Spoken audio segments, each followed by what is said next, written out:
In this video, I'll show you how you can fix that websites are not opening on your PC. Now to do this, the first thing we want to try is simply come down to our internet, right click on it, open the network and internet settings, and in here you want to find change adapter options. Now in here find your internet, right click on it, disable, and then right click enable.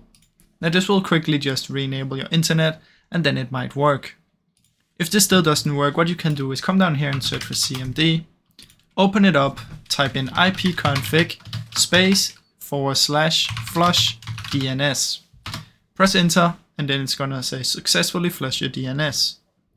If it still doesn't work, what you can do is you can come down here and search for proxy, open up proxy settings, make sure this is turned off, automatically detect settings off, user proxy server off. Now as the last thing what we can try is come here and search for network reset, open up this one, try and reset your network right here, and your PC will also be restarted.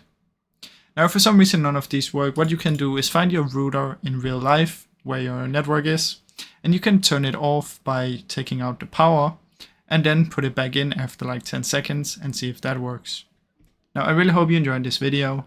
If you did, please leave a like and subscribe as it helps me out a ton. Thank you so much for watching.